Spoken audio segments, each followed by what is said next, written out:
Hello there, my name is Niall O Brolchain, and I'm delighted to be invited to talk to you here today at the IUCN Conference.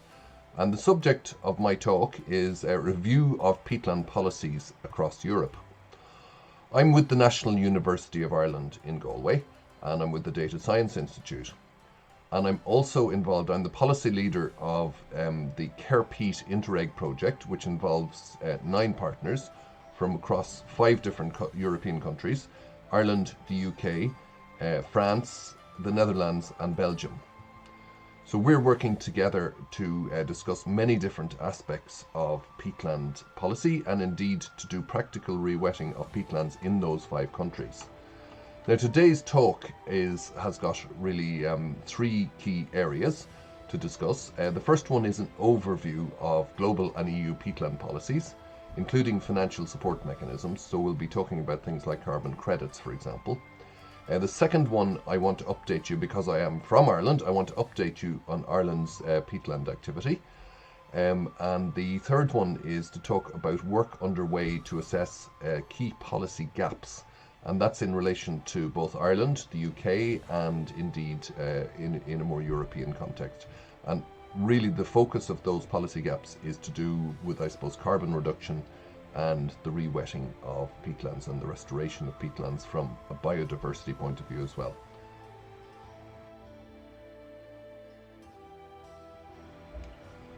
Okay, the main purpose of today's talk is to give you an overview of global and EU peatland policies, including financial support mechanisms.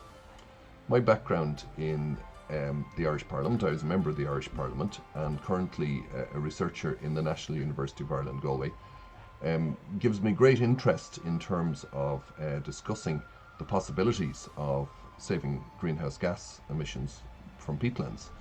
But re-wetting bogs can in fact save up to 5% of global carbon emissions, which is extraordinary, and it can play a key role in saving our planet. So it is important.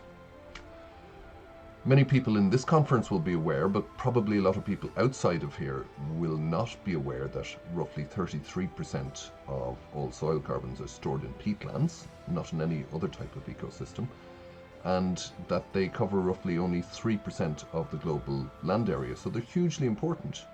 But unfortunately, degraded peatlands are providing about 5% of global carbon emissions, which is a huge amount. Re-wetting, thankfully, can help to reduce this enormously. And to put it in context, you hear a lot of talk about aviation and shipping, but not much talk about the contribution of peatlands, but it's greater than both of those actually put together. In fact, peatlands hold up to 4 times as much carbon as a hectare of peatlands, for example, would hold up to 4 times as much carbon as an equivalent hectare in a tropical rainforest. But again, the perception is that tropical rainforests are the only game in town in terms of carbon emissions.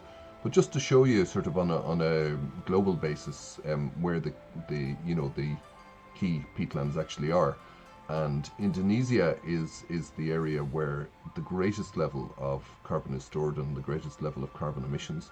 But Europe follows not fairly closely behind. So Europe is really the second area of the planet where there's significant carbon emissions from peatlands and significant peatland stocks. And it's mainly Northern Europe that we're talking about. Okay, let's race through the key policies, international policies in terms of peatlands. I can't, because we don't really have enough time to get into them in detail. Firstly, there's the United Nations Convention to Combat Desertification. We would have the Convention on Biological Diversity, the Paris Agreement, which everybody really knows about. Obviously, that's to do with climate change. The United Nations Sustainable Development Goals are very important, particularly Clean Water Goal number 6, Responsible Consumption Goal number 12, Climate Action Goal number 13, and Life on Land, which is perhaps the most important one from the point of view of peatlands, number 15. We're just coming into the United Nations decade of ecosystem restoration, and everybody involved in the IUCN will be well familiar with that. But there's a great opportunity in terms of peatlands, really, in terms of the next decade. The Ramsar Convention on Wetlands, again, that's really, really important, underpinning convention for wetlands. And the Global Peatlands Initiative is one that many people will also be familiar with, which it aims to mobilise all sectors to protect peatlands and organic carbon stock.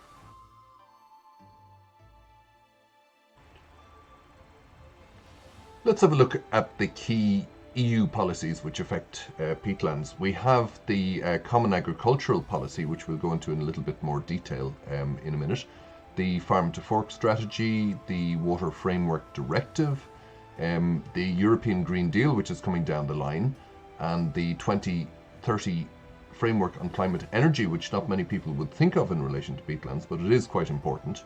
And obviously the birds and habitats directives are quite crucial in terms of the protection of peatlands. But let's have a quick look at the work we did in the Care Peat project, along with the Wetlands International and Greifswald Meyer Centre principally, but many other European organisations from I think about 18 different countries in total, and some of them are represented on this particular slide. The objective of the work we did really was to look at reducing agricultural greenhouse gas emissions to provide a better deal for farmers, and just to tell people that this could be achieved by rewetting of peatlands. So we put together a CAP position paper. We demonstrated where the peatlands are in Europe. We also showed where the degraded peatland was most pronounced, and Germany seems to be the worst in terms of peatland emissions. Ireland and the UK certainly have a significant contribution to peatland emissions. So we met many interesting people. We got support from people like Mairead McGuinness, who is now the Irish Commissioner in the European Union, and Peter Yarr, who's the rapporteur for the Environment Committee. We also got support from Norbert Linz, the head of the Agricultural Committee, but many different MEPs very much supported our positions. And the key primary goals were eligibility of farmed wet peatlands for CAP payments. So one of the key points really, and it is a very key point, is that in terms of the Common Agricultural Policy, that 25% roughly of agricultural emissions can be reduced by simply focusing on peatlands. And this is quite an enormous amount, and it's certainly a much easier and more straightforward methodology than many of the other proposals in terms of agriculture. I mean, obviously things like culling herds, of cows and so on, it's not exactly something that's very easy to sell to farmers. I don't know that rewetting peatlands is easy to sell to farmers either, but I suspect it's a lot easier than talking about getting rid of all their livestock. So in terms of the position paper, we also encouraged polluticulture, and the reason we did that was because we felt wetland farming and indeed carbon farming were very, very important from the point of view of agriculture, because we do need to make sure that agricultural land is peatlands are actually included as agricultural land, and this, it appears, has actually been achieved as part of the negotiations in terms of the Common Agricultural Policy. But just to show in terms of the actual protection status on the Good Agricultural Environment Condition number 2, which is part of the Common Agricultural Policy, the difficulties that we have faced and still are facing, you can see them there. I mean, we're originally talking about the effective protection of wetlands and peatlands. The Commission puts in the word appropriate, then the Parliament puts in the word maintenance of peatlands, which means a lot less, and finally the Council says minimum protection of peatlands, which is appalling, and they kick it to touch so far that it's actually beyond the timescale which any of the current MEPs actually exist, or most of the governments in Europe actually care about. So literally kicking it to touch, not acceptable. A few words about financial support mechanisms. Obviously, government funding and European funding are quite important for restoration of peatlands, and we're seeing a big example of that happening in Ireland, and I know in Scotland and other parts of the UK there has been government funding for restoration.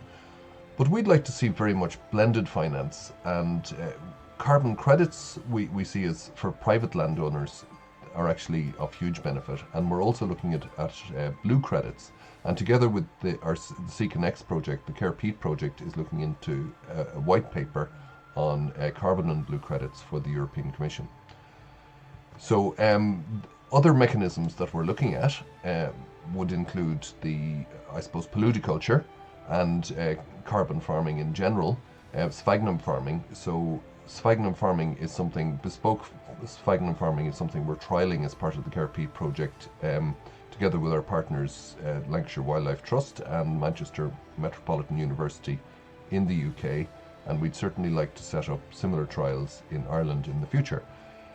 In terms of renewable energy, that's another potential source of revenue. It's something that we're looking at. I know it's a very thorny subject, especially for nature protection. Windmills co-locating with peatlands is a difficult issue, as we'll see in a minute with a few examples from Ireland.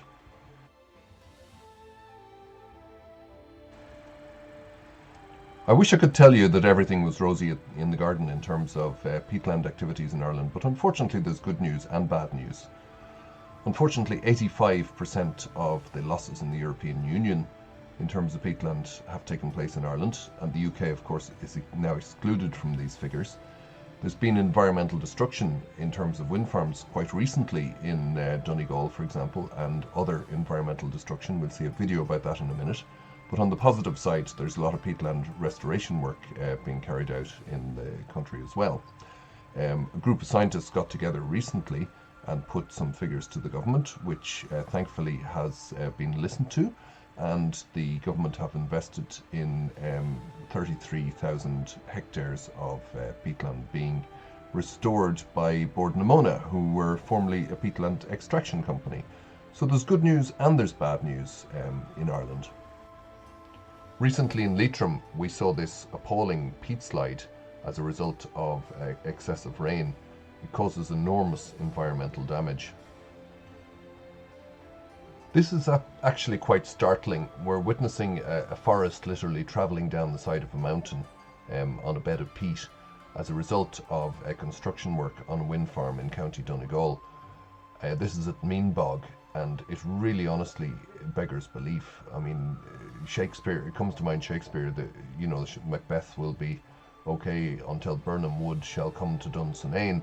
Well, here we have an example of Birnam Wood slipping down the hill right on its way to Dunsinane, and it really is appalling environmental destruction and can't be allowed to happen. On a much happier note, this is restoration work that we're carrying out as part of the Care Peat project in Ireland on Clon Crowbog in County Westmeath.